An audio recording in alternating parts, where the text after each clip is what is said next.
Dapiton mo nako sa pag-abli sa inyo mga Biblia for tonight's meditation to the book of Hebrews.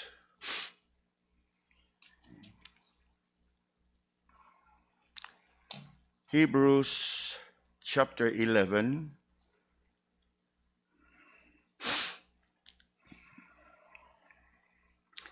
Hebrews chapter 11. We shall read beginning verse 24 up until verse 27. Hebrews chapter 11, reading from verse 24 to verse 27.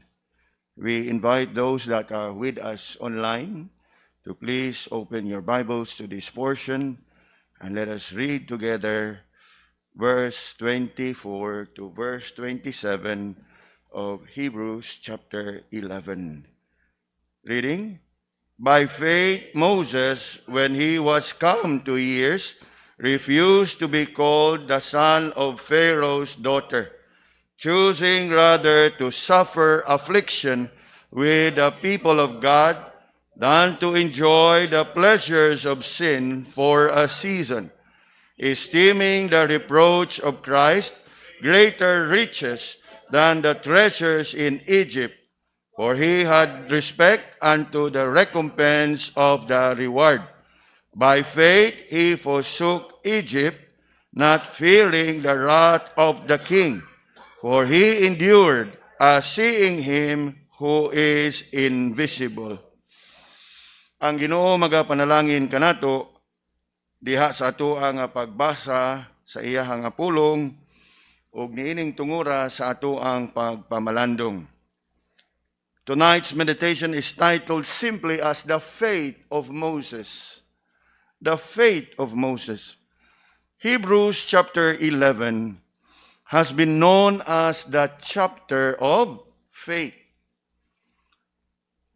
It is actually a chapter where we find a short list of characters in the Bible whose life has exemplified faith and demonstrated faith in various ways sa ilahang mga kinabuhi. If you notice, most of the verses in this chapter, especially beginning from verse 4, begins with this phrase, by faith, by faith, by faith, by faith. If you engage yourself in an observation, by faith, by faith, by faith, by faith, to describe the faith of a particular character. Sa kuha ng gingon, Hebrews chapter 11 has been known as the chapter of faith. A short list of characters in the Bible, particularly from the Old Testament, whose life has exemplified. Mingon gani kag exemplified nga nagpamatuod, nagtestify, demonstrated faith in various ways in their life. Briefly, let's consider a few. In verse 4, we find Abel, and his faith is demonstrated by the way he worshiped. We know very well that there was that brother of Abel named Cain, who also has worship, but it was not accepted by God. It was only the worship of Abel that was accepted. And so, the faith of Abel here is demonstrated by the way he worshiped. Then come with me to verse 5, another character. By faith, Enoch. Now, what about Enoch? We know very well that he was translated. He who never experienced death. And that is how Enoch demonstrated his faith. He demonstrated his faith by his walk with God. He walked with God. Mo kana nga ingon diha in verse 5, by faith Enoch was translated that he should not see death. Then coming down to verse 7, another character we know very well, Noah. And Noah demonstrated his faith by his obedience. Remember? Gimanduan siya sa Ginoo sa pagtukod sa arka, and of how long it took him to build the ark. And despite all the mockery, the ridicule sa mga tao sa iyahang palibot, he just obeyed the Lord as he has been commanded to build an ark. And that was how, excuse me, that was how Noah's faith was demonstrated. Nataliwa sa mga pagsupag, pagyaga-yaga sa mga tao, you can just imagine sa iyahang panahon nga gatukod siya arka unya ngano ipangutana siya sa mga tao ni adto nganong nagtukod man ka anak, and he simply would tell the people because God had commanded me. Unya sa sigig istorya may imagine nato nga ipangutana siya unya iyang gisulti, for God will send a flood. And you know what? Niantong panahon na, the thought about having a flood, and even a universal flood for that matter, is unimaginable. Kaya niantong panahon na, they never even have experienced heavy rains.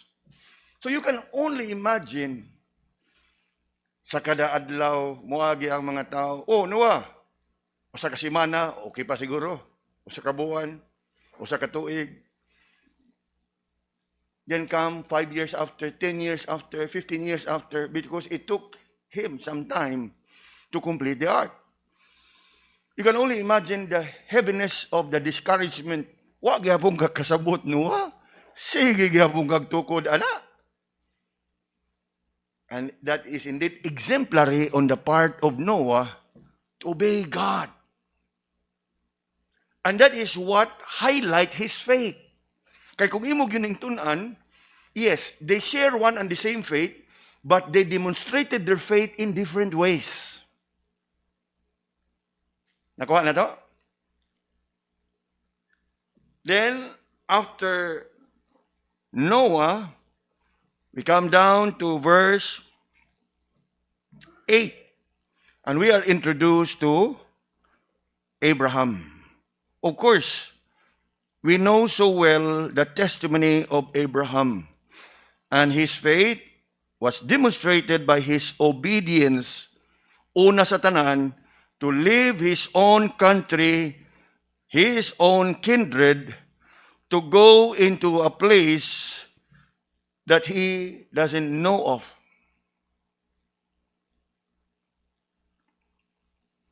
You look with me in verse 8. By faith, when he was called to go out into a place which he should after receive for an inheritance, obeyed, and he went out not knowing whither he went. That is indeed a demonstration of faith. And of course, we need not go and consider the rest, but proceed straight to our text nining kagabion, where we shall take time to consider the faith of Moses. And I thought about considering this faith of Moses with you, for I see that the testimony of Moses comes in a very practical way. Practical in a sense that the lesson that we can see from here is very much applicable sa atuang panahon karon. In the same way that the testimony of Abel, of Enoch, of Noah, and of Abraham were likewise applicable, but in the case of Moses, his testimony, the manner in which he exemplified and demonstrated his faith, comes in a very practical way, as we can see it in these three areas of his life. Firstly, in his preference, in his choice, sa iyahang desisyon sa iyahang kinabuhi. Look with me closely at verse 24. By faith, when he was come to years, refused to be called the son of Pharaoh's daughter. Now, nasayod man gyud ta siguro, bisan pa man og bag-o pa ta sa pagtuo og bag-o pa ta nakaila sa Ginoo, one of the stories that we can become so familiar with is the story of Moses. We know very well that he was born from a Hebrew household. And there came a time that Pharaoh had made that law, that order, that anyone that will be born, a male child that will be born among the Hebrew household shall be killed. Unya, for some time, gisuwayan gid siya pagtago sa iyahang ginikanan. In fact, if you go back for a while, in verse 23, that is what we learn. By faith, when he was born, was hid 3 months of his parents. Gisuwayan gid siya pagtago. Pero kay sa kada adlaw magkadako magkatubo di na magid siya mutago kay inighilak mo tingog magyud ang bata. That there came a time that the parents could not help it but place Moses in a basket and lay that basket by the river. Now, if you really want to follow this account, you may consider reading Exodus chapter 2, verses 1 to 10. Nga diin, gibutang siya dito sa sapa, and it so happened nga sa diha nga nag-utaw-utaw na si Moses suod sa maong basket diya sa sapa, there came Pharaoh's daughter to wash herself by the river. And that was indeed God's providence. That's why verse 23, by faith.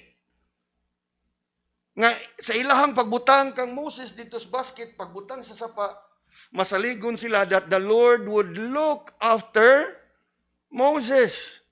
And you know what happens? Sa diha nga nakitaan sa anak ni Pharaoh ang maong basket nga di na si Moses. Kalit nga ni dangop ang igsuo ni Moses. Unya, niingon ni volunteer ang iyahang igsuon nga babae, saying, would you like to find a Hebrew maid to look after the child? So sa kahimuot sa maong babae, anak ni Pharaoh, niingon po siya nga, sige, pangitai ko og mubantay aning bataa. And lo and behold, by God's providence, obviously, ang maong igsuon, ang iyang gitawag ang mama rapod ni Moses. So, by God's providence, Moses was protected and preserved, nurtured, yes, in the palace of Egypt, but still under the care of his own mother. Now, coincidence? No. God's providence. Okay? So, that would bring us now to the context that Moses grew up where? In the palace of Egypt. In fact, if you are going to summarize the life of Moses, we know very well from Deuteronomy chapter 34 that Moses died at the age of 120. And that 120 years of Moses can be divided into 40 years.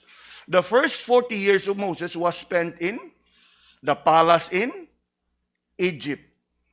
3 months, uban siya sa iyang pamilya, but we know very well from verse 23, after 3 months, he ended up spend the first 40 years of his life in Egypt.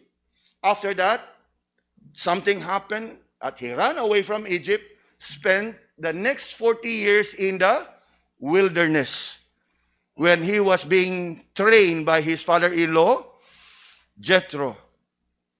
Nga diin, he would look after the flock. And little did he know that it was God's way of training him and preparing him to look after the greater flock, which he will later on go back to Egypt after 40 years, the second 40 years in the wilderness. He went back to Egypt. We read it in Exodus 3 that the Lord commanded him, go back to Egypt. So, the next 40 years, first 40 years, Egypt.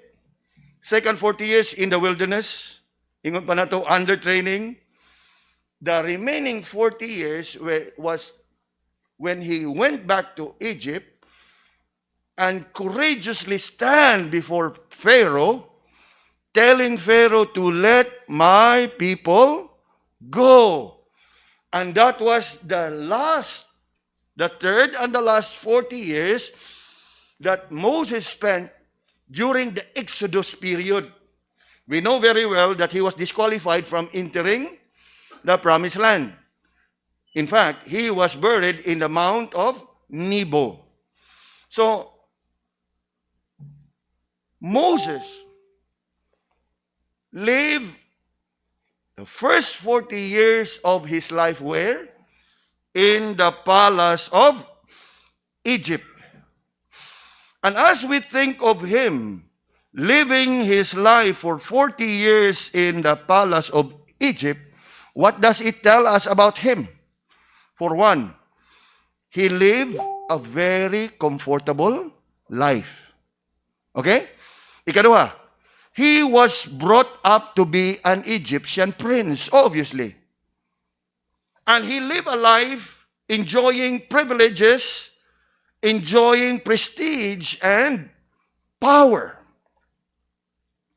After all, prinsipe ko ka, anak ko ka sa prinsesa. You are next in line at the throne of Egypt. And yet there came a time, as we read in our text, by faith when he was come to years. Nga sa diha na siya pamuot, og nidako na gyud siya. What happens then? Ingon diha, he refused that kind of life. He refused. Why would I say he refused that kind of life? Because he refused to be called the son of Pharaoh's daughter. So, diha una na itong makita, his preference, his choice. You know, kung ato ni siyang i-apply siguro sa itong kinabuhi, kayahin na sa kong kinabuhi din, nganong ako maning talikdan, nganong ako maning biyaan.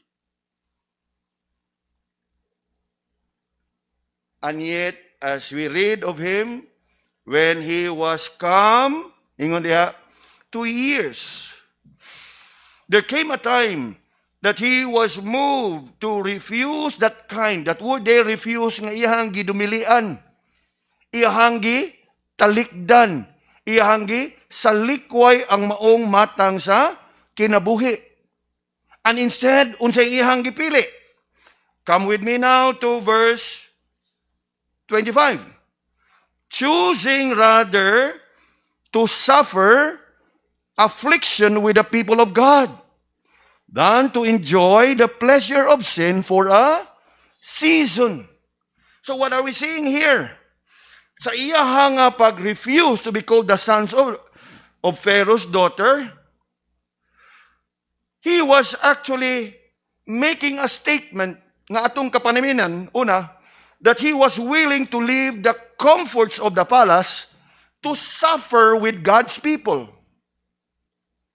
Na hunong taga-diot, ikaw, asa imong ganahan? Comfort of the palace, suffer with God's people. Murag di na kinahanglan laliso, no? Human as we are, why should I? But that is how faith is demonstrated when you would come to a point that you are ready to forsake all. As I have said, his faith is demonstrated by his preference, by his choice. What are we seeing here? We are seeing here Moses willing to leave the comforts of the palace to suffer with God's people. That is one. Ikaduha, he was willing to let go of a life in power to be among the slaves. Nasayod man ta, nga ang mga katawhan sa Ginoo at this time in Egypt, what are they in the eyes of the Egyptians? They were all slaves. And that is what we see in Moses.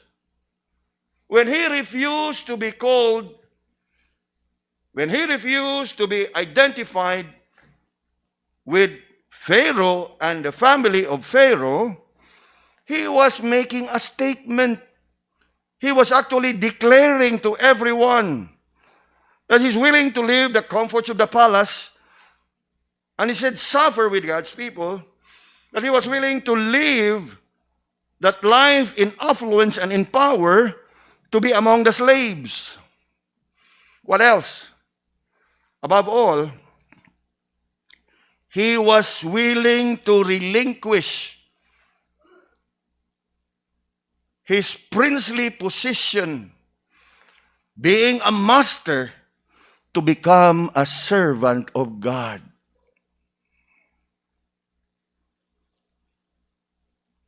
That is actually what we are seeing here when verse 24 says, by faith, Moses, when he was come to years, refused to be called the son of Pharaoh's daughter.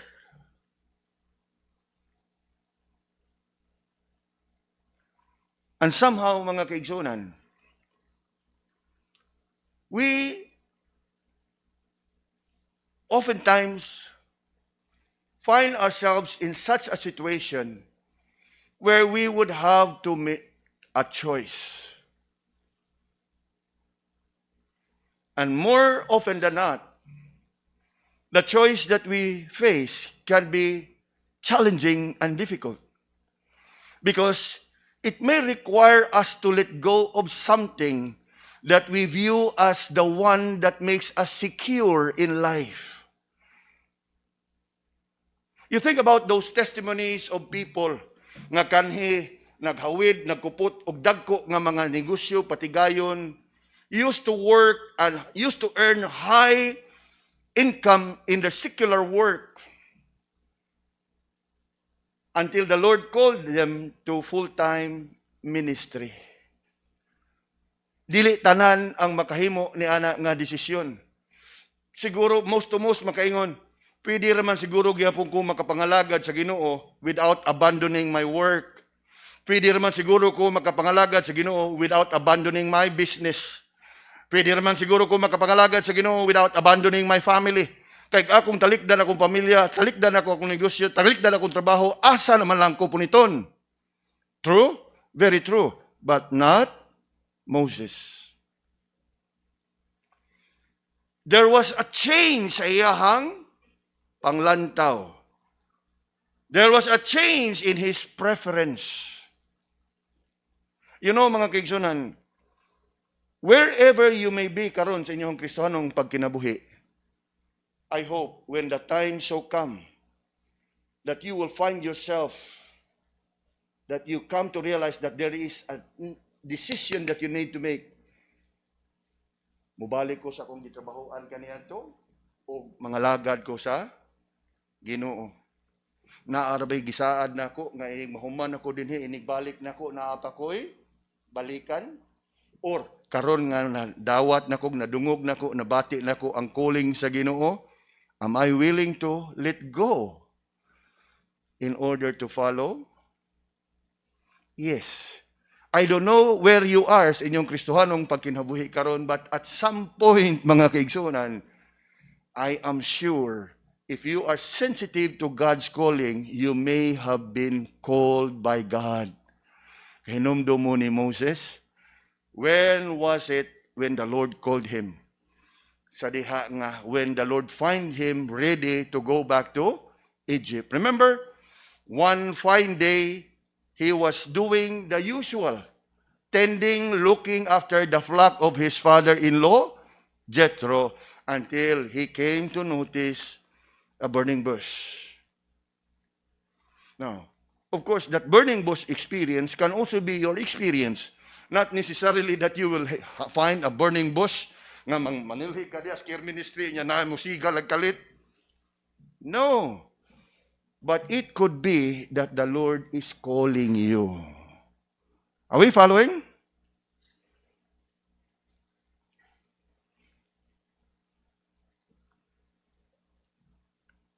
It could be that for some time, the Lord has been pressing this burden upon you.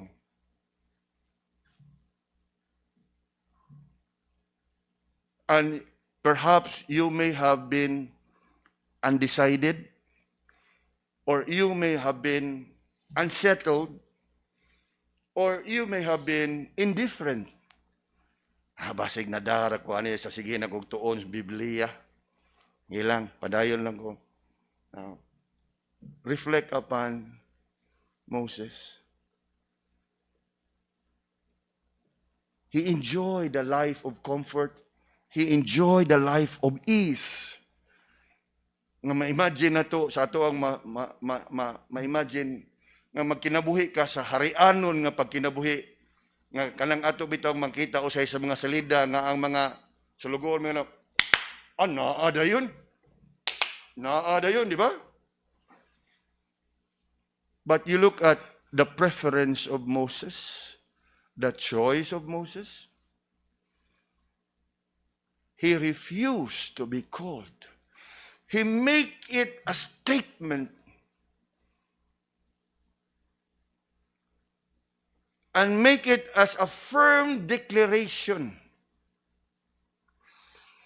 that to him, it doesn't matter to leave the comforts of the palace and to suffer with God's people.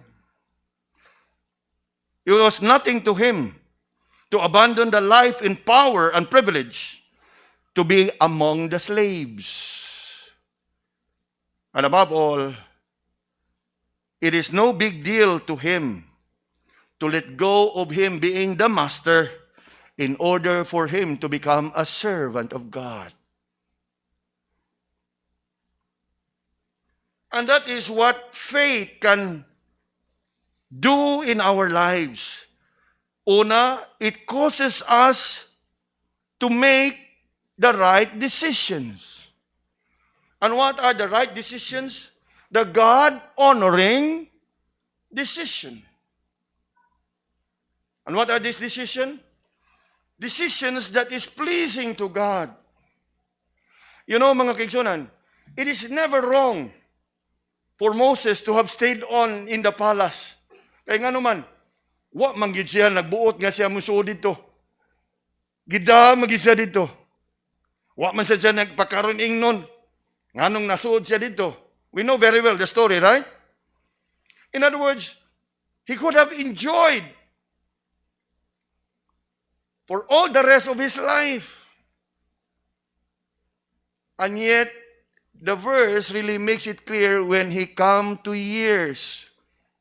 In other words, nga niabot na nga hamtong na ug nakita na niya ang tanan ug nakatimbang-timbang na siya sa tanan. He was able to make that choice. And that choice that he made, he indeed made it by faith. Nga naman, because it was never easy to make such a decision, to forsake the comfort, the privileges, the power that you enjoy, and chose to what? The exact opposite. Maingon pa nato siguro nga og pare-pareha lang siguro biyaan ako niya, mamao lang di lang kayo dako og diferensya, okay ra. But it was the exact opposite sa ato ang na kita.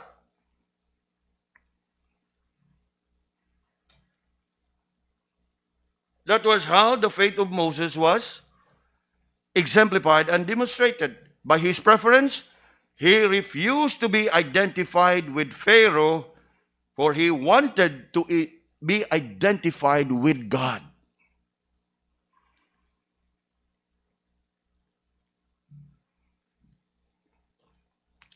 In fact, ingon pa diha sa katapusang bahin, sa verse 25, choosing rather to suffer affliction with the people of God than to enjoy the pleasures of sin for a season. He chose to be identified with God rather than to enjoy the pleasures of the world.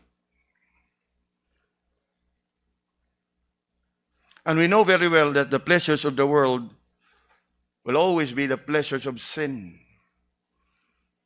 And as you look at the last word of verse 25, for a season. In other words, it will not last long. It will not be forever. You enjoy the pleasures of sin for a moment, then you suffer for eternity.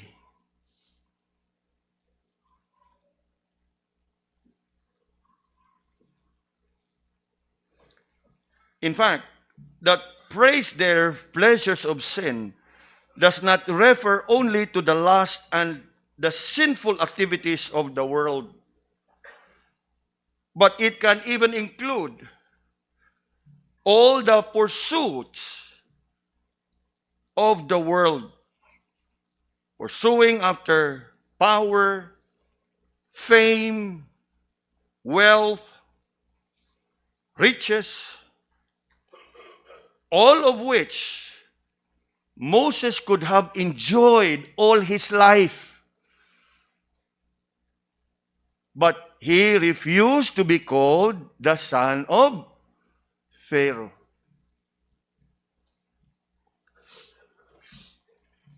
Something for all of us to consider.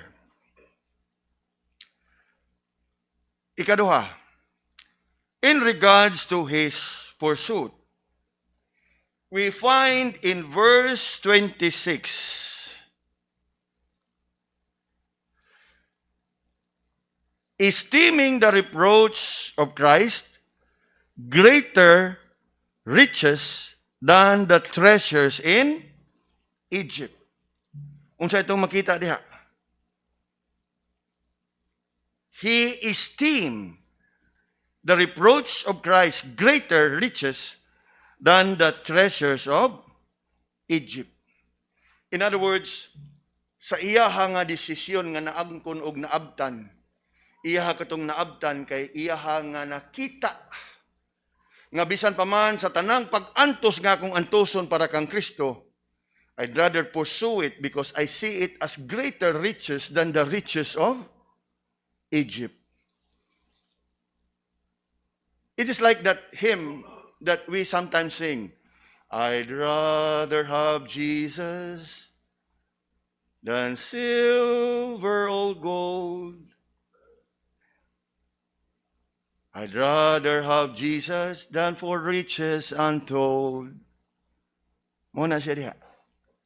He pursue after the greater riches of Christ rather than the riches of this world.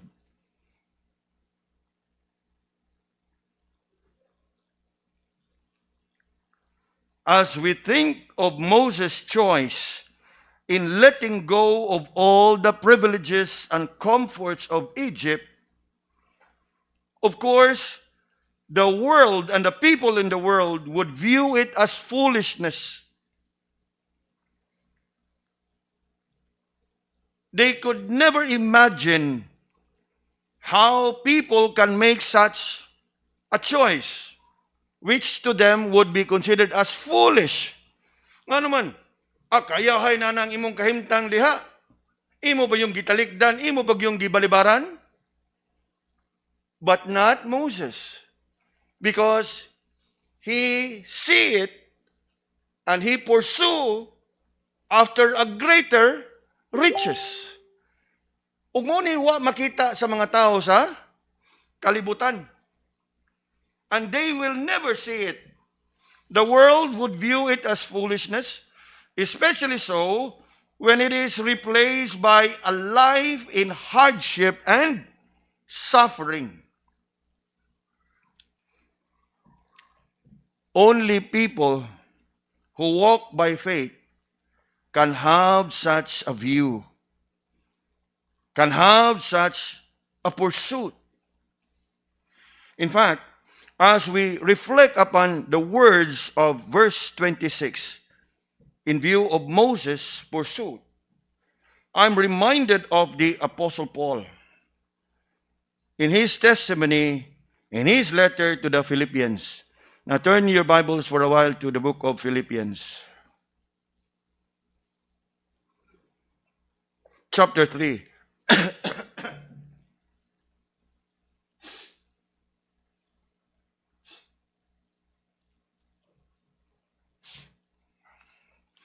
Philippians chapter 3. And look with me beginning verse 7. But what things were gained to me, those I counted loss for Christ. Yea, doubtless, and I count all things but loss, for the excellency of the knowledge of Christ Jesus my Lord, for whom, look at this, for whom I have suffered the loss of all things, and do count them but dung, that I may win Christ, and be found in him, not having my own righteousness which is of the law, but that which is through the faith of Christ, the righteousness which is of God, by what? By faith, that I may know him, and the power of his resurrection, and the fellowship of his sufferings, being made conformable unto his death. He refused to be identified with Pharaoh and chose to be identified with God. Second, he esteemed the reproach of Christ greater riches than the treasures of Egypt. That is in regards to his preference and pursuit. And yes, the people in the world would never understand it. In fact, for the people of the world, it's a great loss. But not to the men of faith who would count the reproach of Christ as greater riches. Dili ba sagad natong madungog bisan sa atua bang Kristohanon lang nga pagkinabuhi. That moment nga imuhang gidawat si Kristo ug imong gitalikdan ang imuhang karaang tinuhuan ug relihiyon para nga imong simbahon ug galagaran ang Ginoo. How many of you have heard such a comment da ibalhin mong gugag tinuhuan naglisod na noong karon? Ibalhin kag tinuhuan naunsa na hin karon? Oftentimes that is how the world looks at it.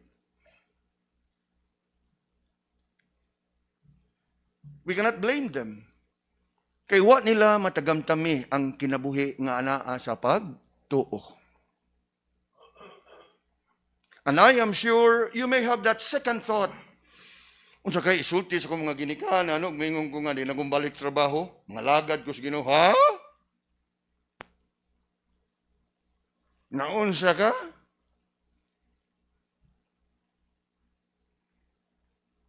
But not so if you really have that faith.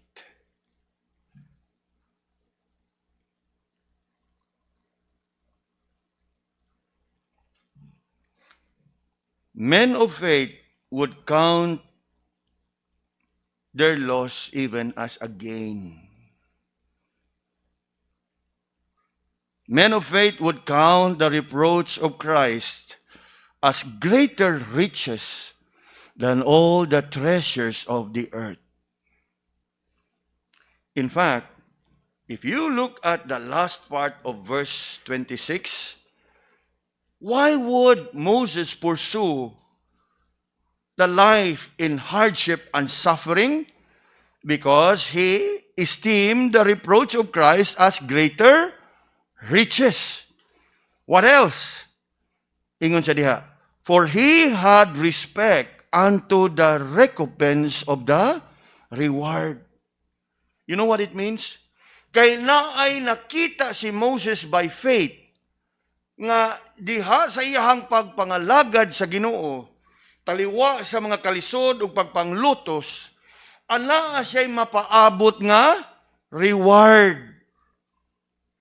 and he viewed it as far greater than whatever rewards he may experience and enjoy in this life.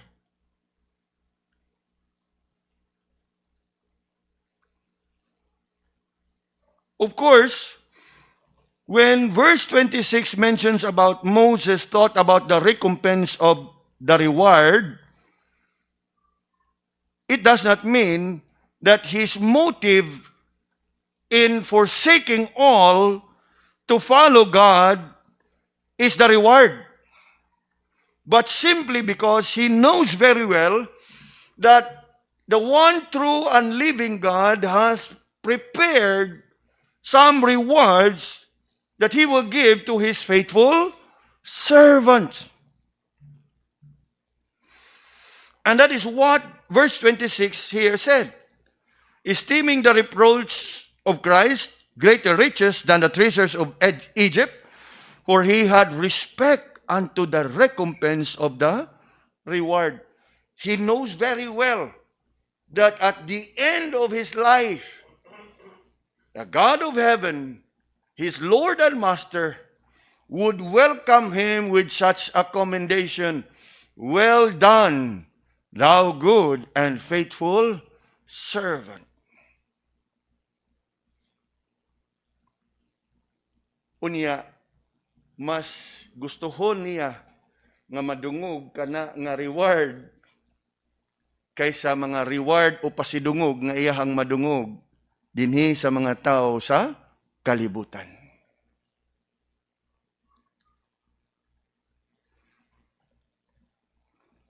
He chose to pursue after the greater rewards of heaven than the rewards that he can get from this world.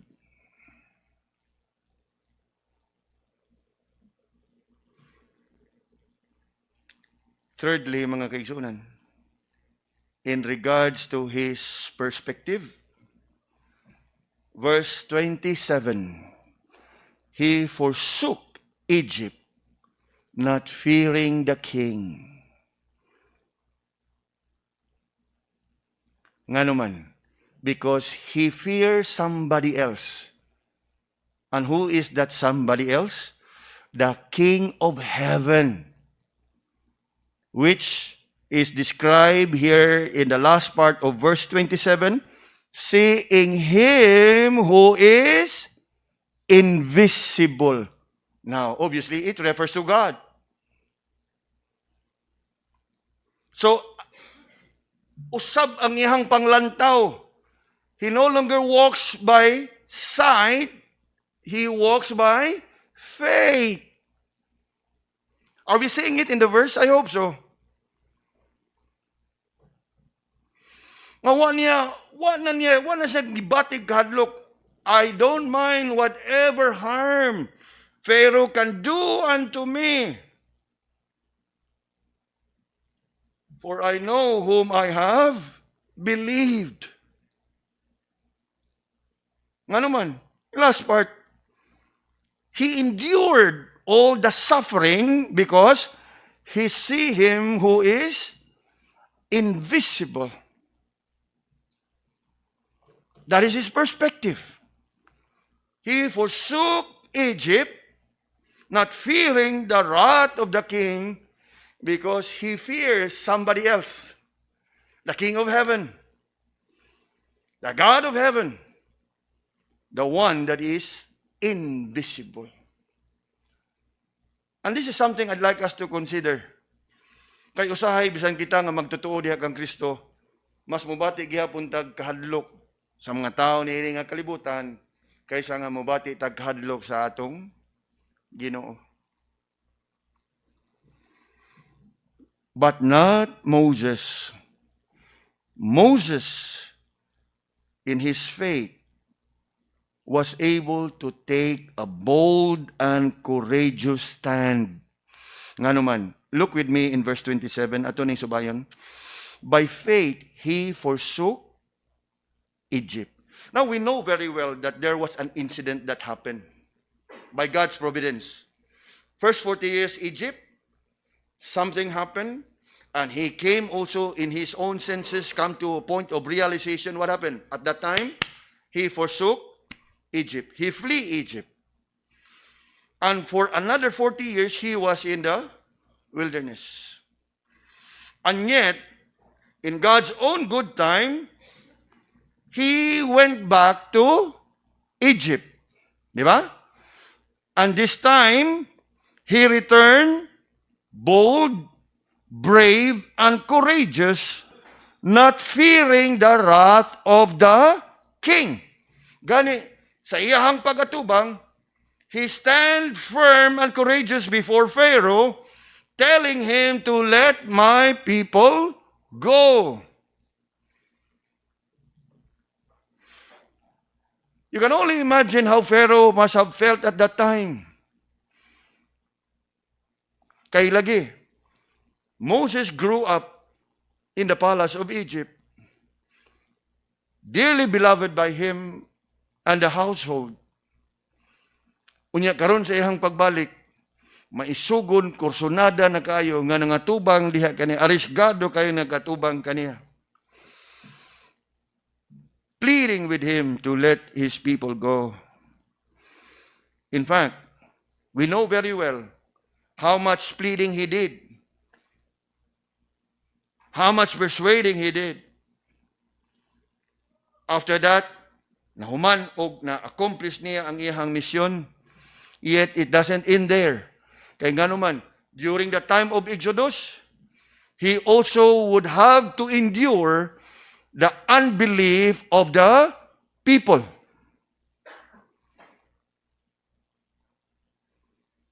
One after another, all the murmuring, the grumbling, gikan sa mga katauhan. And as you can see in verse 27, he, what? Endured.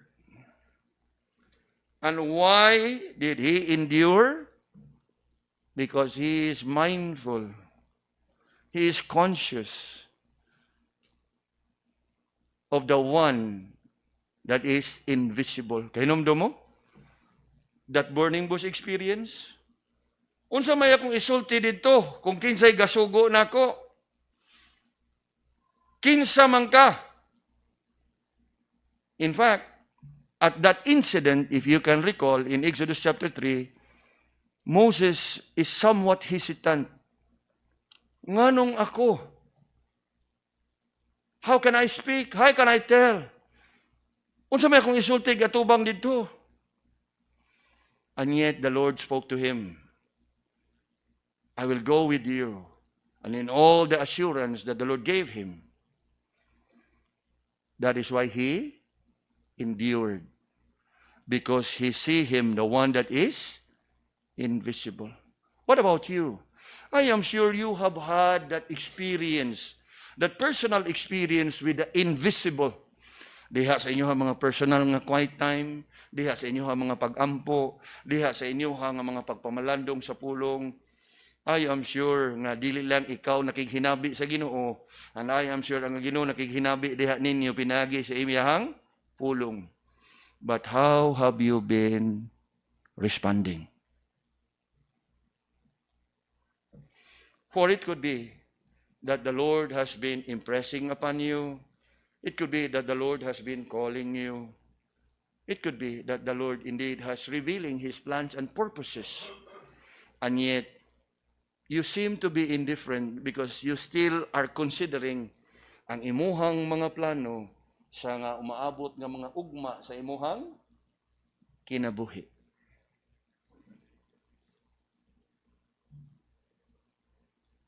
Perhaps nining kagabion, why not take this message and look into it seriously?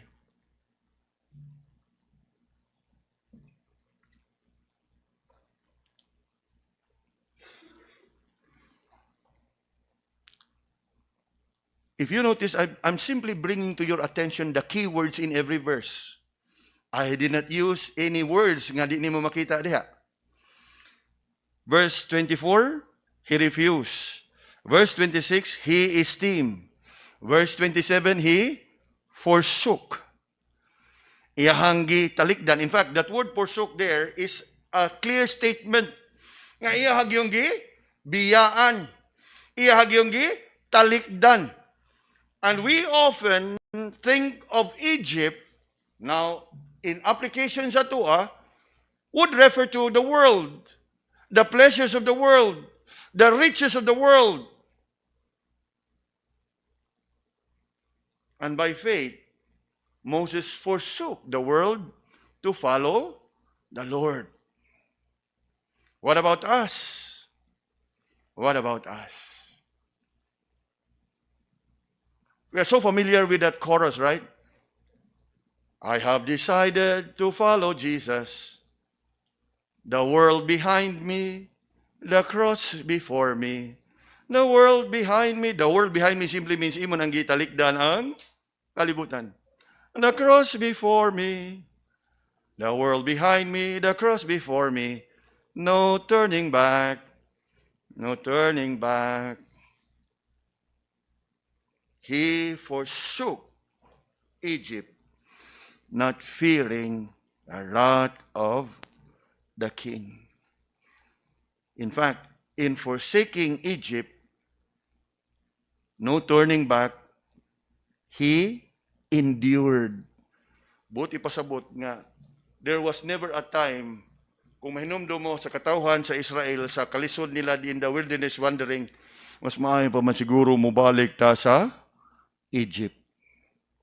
But what about Moses? He endured. It was no turning back for him. And why is it, and how is it that he was able to endure? Because he saw the invisible.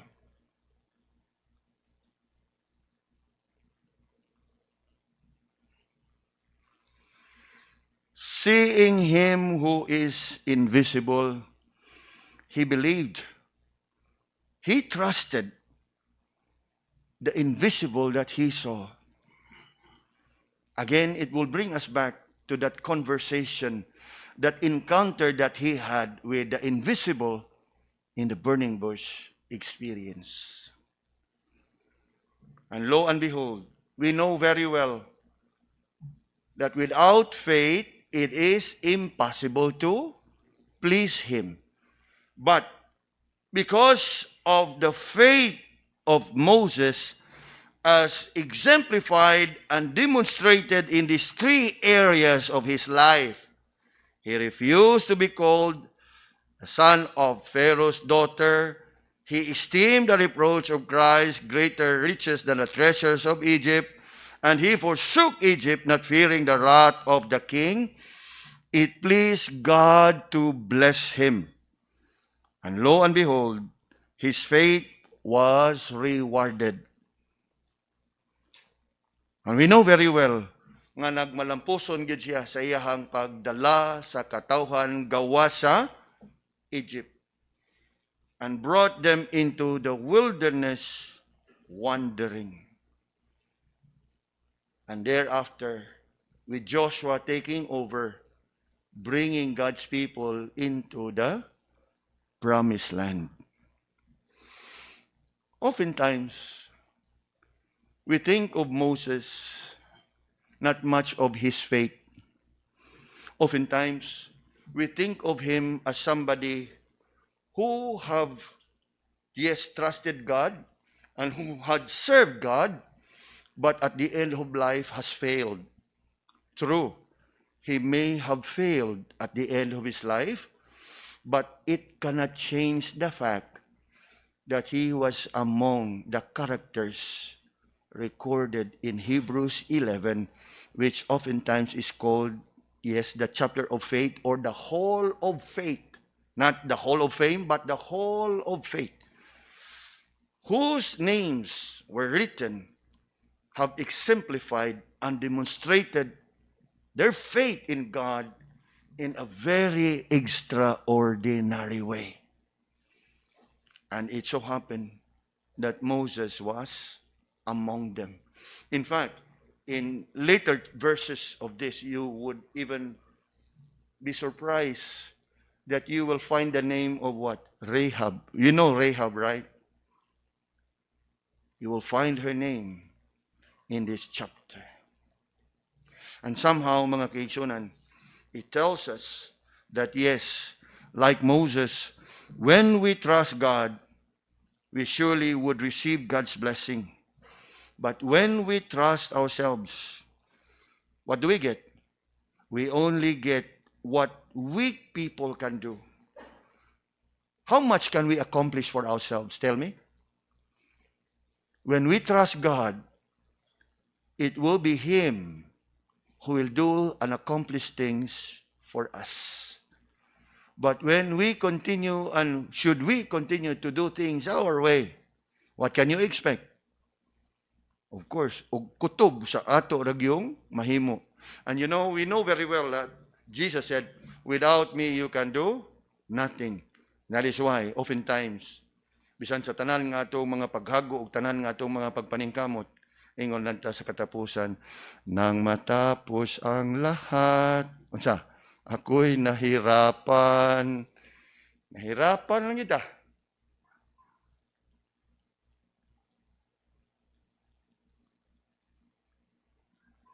True?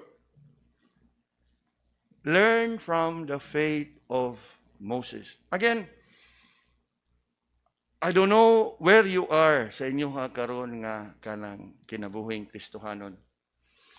But something for everyone to consider. Now, this is not about, eskwela ko, GBI, but it's all about, kung ato ni siyang i-integrate ba sa kanang atong gipamalandungan sa kada Domingo ba? It's all about our priority. Seeking God first. It's all about our preoccupation. It's all about our pursuit in life. Ayaw ni sig limitahe. Itawag ka sa pagpangalagad. Pag-realign sa imong kaugalingon. Kay nga naman, kung ikaw ana-anak kang Kristo, you have been saved by grace through faith. You ought to walk by faith and not by sight. And here is something that I'd like us to learn and reflect upon.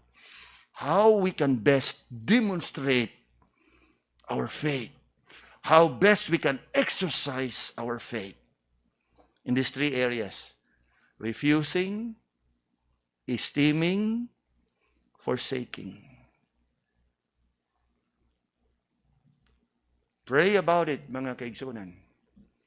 Adiin, inyo habang siguro nga na hiluna giyod ta og naagid ta diha sa kabubuton sa Ginoo sa atong mga kinabuhi. Lord, salamat sa mga pagdasig. Salamat sa kamatuoran. Salamat sa pulong.